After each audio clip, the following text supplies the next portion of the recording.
Hello friends, मैं आज सपना आप लोग को आपके अपने YouTube channel scholar education classes में स्वागत करती हूँ। नमस्ते, आदाब, सत श्री अकाल। कैसे हैं आप सब? सो रहे हैं तो जग जाइए, क्योंकि हमें आज अपना टॉपिक लेके आ गई हूँ जो हमें पढ़ना है second law of the thermodynamics, जिसमें हमने क्या पढ़ लिया है, उसका जो है इंट्रोडक्शन, बेसिक इंट्रोडक्शन पढ़ लिया है हमने। और हमने पढ़ा है एंट्रोपी के बारे में कि एंट्रोपी क्या होता है, उसको हमने अच्छे से डिराइव किया। आज हमें पढ़ना है वेरिएशन। किसका वेरिएशन? एंट्रोपी का वेरिएशन। किसके साथ? टेम्परेचर और वॉल्यूम के साथ। जैसे हमने देखा था इंटरनल एनर्जी का वेरिएशन टेम्परेचर और प्रेशर के साथ, वैसे ही आज हमें देखना है एंट्रोपी का वेरिएशन टेम्परेचर और प्रेशर के साथ। तो ठीक है, हम स्टार्ट करते हैं। प्लीज़ बच्चों भागिएगा मत, क्योंकि ये पूरा जो है न्यूमेरिकल है, न्यूमेरिकल बेस्ड क्वेश्चंस है, लेकिन इससे डरना नहीं है। हमें क्या करना है? डट के मुकाबला करना है। ठीक है, तो लेट स्टार्ट नाउ। स्टार्ट करने से पहले एक लाइक ज़रूर कर दीजिएगा। अगर हमारे चैनल पर पहली बार आए हैं तो प्लीज़ प्लीज़ प्लीज़ चैनल को सब्सक्राइब कर दीजिएगा, अपने फ्रेंड्स को शेयर कर दीजिएगा, अपने इनेमी को भी शेयर कर दीजिएगा। इनेमी किसी को नहीं बनाना चाहिए। ठीक है, तो देखिए वो ये तो टॉपिक है, लेकिन हमने क्वेश्चन ऐसे पूछता है बीएससी सेकेंड ईयर वालों के लिए। क्वेश्चन ऐसे पूछेगा कि entropy change of an ideal gas with temperature and pressure or temperature and volume.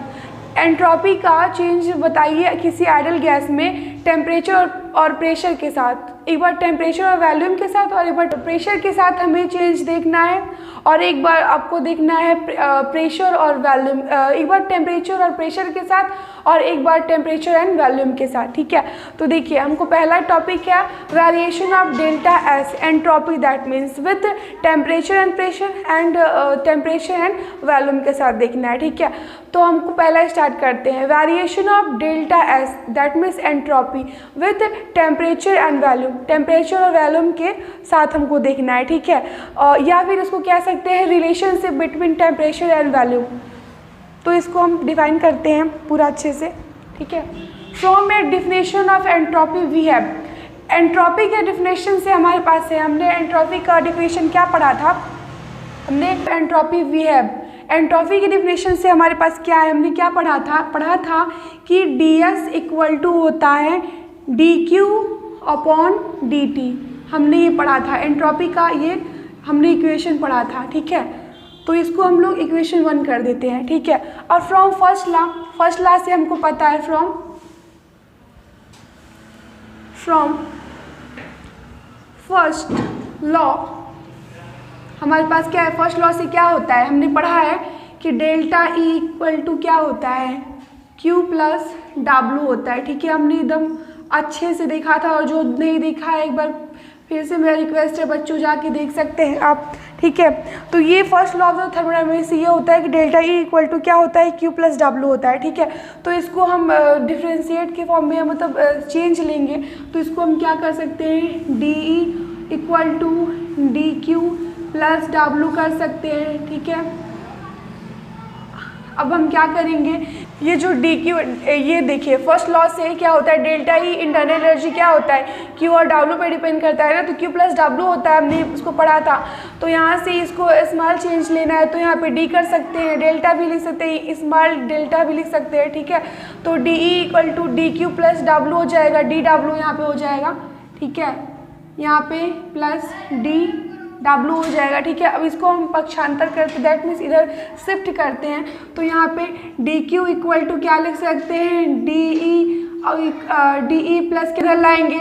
तो यहाँ पे D Q equal to D E, फिर माइनस यहाँ पे हो जाएगा DW हो जाएगा। ठीक है, और उसके बाद से देखिए हमने पढ़ा है W की जगह पे हम क्या रख सकते हैं? W इक्वल टू क्या होता है? P इंटू डेल्टा V होता है। ये हमने बहुत अच्छे से सब देखा था। ठीक है, तो इसकी जगह पे हम इसको रख सकते हैं। ठीक है, तो यहाँ पे डी क्यू इक्वल टू हो जाएगा यहाँ पे डी ई, फिर उसके बाद से डी ई हो जाएगा, और डी प्लस हो जाएगा P डेल्टा V हो जाएगा यहाँ पे। ठीक है, ये आपका एक इक्वेशन बन गया। ठीक है, ये इक्वेशन सेकेंड कर देंगे हम। ठीक है, तो इसको आप लोग पहले नोट डाउन कर लीजिए। पहले मैं बोलती हूँ, पेन और कॉपी लेके बैठा कीजिए आप लोग, फिर उधर हम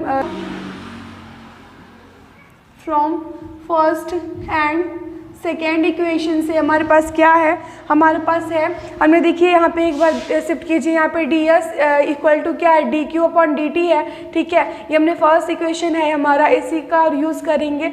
और फर्स्ट क्लास से हमने देखा था कि ये इक्वेशन मिला था, डी क्यू के स्थान पे हम क्या रख सकते हैं, delta E plus P delta we, ठीक है। ये हम रख सकते हैं आराम से, यहाँ पे हम डी भी कर सकते हैं, ठीक है, क्योंकि वेरिएशन ही बता रहा है, चेंज बता रहा है, ठीक है। तो इस जो है from equation first and seconds भी है, हमारे पास क्या है, हमारे पास है कि D S equal to D E, हमने डी क्यू के स्थान पे रख रहे हैं इसको, D E plus P D V करो, ठीक है। ये हमारा थर्ड क्या बोलते हैं इक्वेशन मिल गया कि डी, देखिए हमने यहाँ पे देखा है कि D S equal to Q T D Q upon D T है, ठीक है। और ये हमने फर्स्ट लॉ से डिराइव किया है कि डी क्यू के हम प्लेस पे इसको हम पुट कर सकते हैं, क्योंकि ये जो है D E plus P D V के बराबर है, ठीक है। तो हमने यहाँ पे इस इक्वेशन का यूज़ करके बस यहाँ पे डी क्यू के स्थान पे इसको हमने पुट कर दिया, इसका मान रख दिया है, ठीक है। तो ये आपका आ गया, ये थर्ड इक्वेशन हो गया, ठीक है। अब उसके बाद से therefore since we know that, जैसे हमने जानते हैं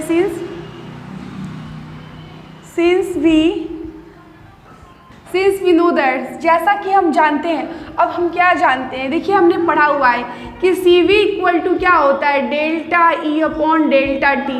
दैट मीन्स हमने क्या पढ़ा था, हीट से पढ़ा था, जो है हीट में पढ़ा था हमने, और ये कैपेसिटी के बारे में पढ़ा था कि ये जो है कांस्टेंट वैल्यूम पे जो है हीट कैपेसिटी क्या बताती है, इंटरनल एनर्जी में चेंज विथ टेम्परेचर, टेम्परेचर के साथ इंटरनल एनर्जी में चेंज बताती है, ठीक है। तो इस रिएक्शन का हम यूज़ करेंगे और यूज़ करके हम निकालेंगे। देखिए तो सी we equal to delta E upon delta T, हमने पहले बोला था कि इस इक्वेशन का हम रूल करके क्या कर सकते हैं, इक्वेशंस को सॉल्व करेंगे, ठीक है।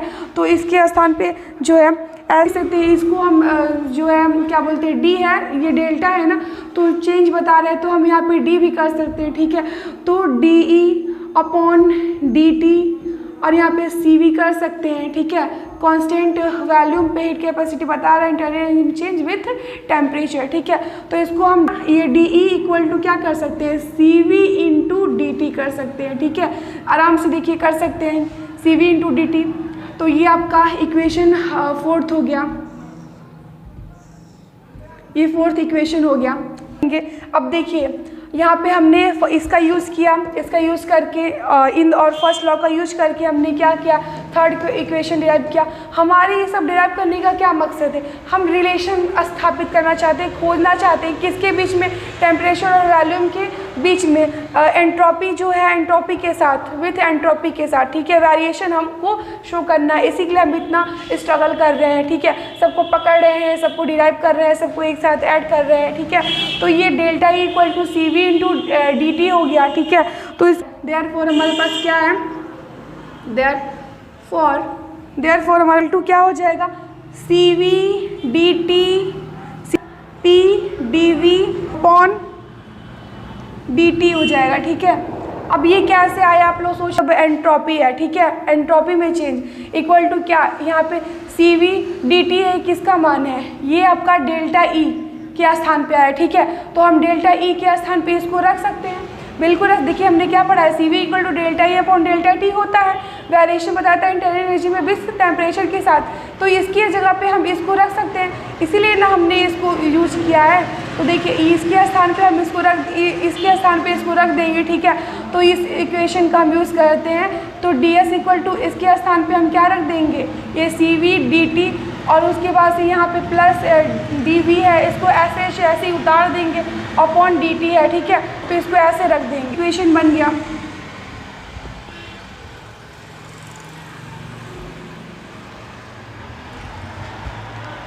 आपका ये डी एस इक्वल टू क्या है, सी we D T plus P D we upon D T है, ठीक है। तो इसको हम ऐसे लिखेंगे, इसको सेपरेट किए हैं, D S equal to C V को इधर रख लेंगे, फिर D T upon D T कर देते हैं, प्लस इसके साथ भी टी लिख देते हैं, पी अपॉन टी लिख देते हैं। अब इसका भी हमारा मकसद है ये लिखने का, ठीक है।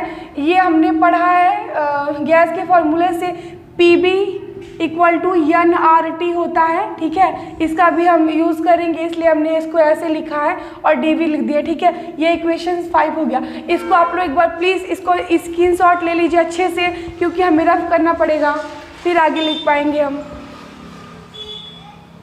क्या बोला था, पहले बोला था from PV equal to NRT से, ठीक है। तो यहाँ पे n को मान लेते हैं हम 1 मान लेते हैं, फ्रॉम PV मान लेते हैं, तो इसको क्या कर देंगे, इसको हटा देंगे। तो यहाँ PV इक्वल टू क्या हो जाएगा, RT हो जाएगा, ठीक है। हमने पांचवा इक्वेशन क्या लिखा था उसको यहाँ पे लिखना पड़ेगा, मार्कर नहीं चल रहा है, इकट्ठी प्रॉब्लम हो जाते हैं, क्या कोई करे। तो देखिए हमने 5 क्या लिखा था, DS equal to CV DNRT से, ठीक है। तो मान लीजिए इसको n को हम 1 मान लेंगे, तो ये हटा देंगे, ठीक है। तो यहाँ PV इक्वल टू क्या हो जाएगा, RT हो जाएगा, ठीक है। और ये आपका 5 इक्वेशन था, हमने क्या देखा था कि DS equal to CV DT upon DT plus P upon T और DV, ठीक है। तो हम ये क्यों करेंगे, ठीक है, क्योंकि हमको इसके स्थान पे P अपॉन T के स्थान पे क्या लिखना है, R अपॉन V लिखना है, ठीक है। तो हमने पढ़ा है PV इक्वल टू RT से क्या होता है, तो जो ये PV जो है इक्वल टू RT है, तो देखिए इसको P को हम T के साथ लिख सकते हैं एंड V को हम R के साथ लिख सकते हैं, ठीक है। तो यहाँ पे क्या हो जाएगा, P upon T equal to R है कि ये हम P को T के साथ पक्षांतर कर सकते हैं और ये V को जो है हम R के साथ पक्षांतर कर सकते हैं, ठीक है। तो फिर देखिए ये P अपॉन T हो जाएगा equal to R upon V हो जाएगा, ये 6 इक्वेशन हो गया, ठीक है। तो हमने इतना सब क्यों किया, फ्रॉम इक्वेशन 5 एंड 6 से भी है, अब हम क्या करेंगे, बस इसके स्थान पे जो है P अपॉन T है यहाँ पे, इसके स्थान पे हम क्या करेंगे, R अपॉन V लिख देंगे, ठीक है। तो ऐसे ही सब लिख देंगे, DS equal to CV equal to DT upon DT plus यहाँ पे P और T के स्थान पे R अपॉन V लिख देंगे एंड उसके बाद से फिर यहाँ पे DVSS लिख देंगे, ठीक है। और इंटीग्रेशन फ्रॉम 1 to 2, ठीक है। अब इसका इंटीग्रेशन करेंगे, अब हम किसका इंटीग्रेशन करते हैं, जो वेरिएट हो रहा है, ठीक है, जिसका वेरिएशन हो रहा है, दैट मीन्स हमको किसका करना है, ये जो है DS का करना है एंड आपका DT का करना है एंड आपका DV का करना है, ठीक है। तो हम 1 से 2 जाएंगे, यस 1 से S2 जाएंगे, तो DS इक्वल टू क्या हो जाएगा, यहाँ पे CVSS लिख देंगे, फिर हम T1 से T2 जाएंगे तो 1 अपॉन T कर देंगे, यहाँ पे DT कर देंगे, ठीक है, प्लस R हो जाएगा, फिर हम V1 से V2 जाएंगे तो 1 अपॉन V कर देंगे और DV हो जाएगा, ठीक है। फिर यहाँ से हम उधर चलते हैं, ठीक है। देखिए यहाँ पे हम ऐसे भी, अब यहाँ पे लिखने का क्या मकसद है, क्योंकि हम इसके स्थान पे हम S1 S2 लिख सकते हैं, या फिर हम इसको न लिख के केवल ये लिख सकते हैं, या फिर हम इसको डेल्टा S लिख सकते हैं, ठीक है, डेल्टा S। तो ये S क्वेश्चन में लिखेंगे, छोटे क्वेश्चन में, फिर S1 और S2, ठीक है। यहाँ पे हाइड है, छुपा है, इसको लिखे चाहे ना लिखे, ठीक है, हमारे पे डिपेंड करता है। इक्वल टू CV और log T1 से T2 प्लस R, फिर log V V1 से V2, ठीक है। तो यहाँ पे क्या हो जाएगा, S2 minus S1 equal to CV ln T2 minus log T1, लैन दैट मीन्स लॉग होता है, ठीक, क्योंकि ये वेरिएशन हो रहा है, ठीक है, वेरिएट हो रहा है। तो डेल्टा S इक्वल टू क्या हो जाएगा, CV ln T2 अपॉन T1 plus R ln V2 upon V1, ठीक है। ये आपका मेन है, फॉर्मूला है, मेन इक्वेशन है, जिसका हम यूज़ करके क्वेश्चंस भी सॉल्व करते हैं। तो देखिए मैथ वाले बच्चों के लिए तो बाएं हाथ का खेल है, बट साइंस वाले जो बच्चे थोड़े हैं उनके लिए थोड़ा प्रॉब्लम होता है, लेकिन कोई बात नहीं, मैं भी साइंस से हूँ, आप लोगों को घबराने कोई बात नहीं है।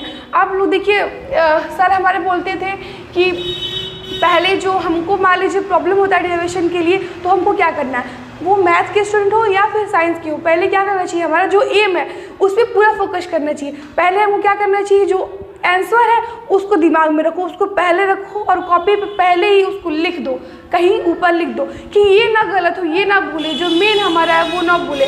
और मान लीजिए डेरिवेशन करने में, डेरिवेशन में थोड़ा बहुत तो मिस्टेक हो ही सकता है वो चल जाएगा, लेकिन हम मेन फोकस जो है इसको नहीं भूला, इसको किसी तरह एकदम रट लेना है, 10 बार 20 बार लिख के एकदम मेन ये याद रहना चाहिए, ठीक है। और फ्रॉम n मोल के लिए हम लिखेंगे तो इसका delta S equal to n CV ln T2 अपॉन T1 हो जाएगा, plus ln n R ln V2 upon V1 हो जाएगा, ठीक है।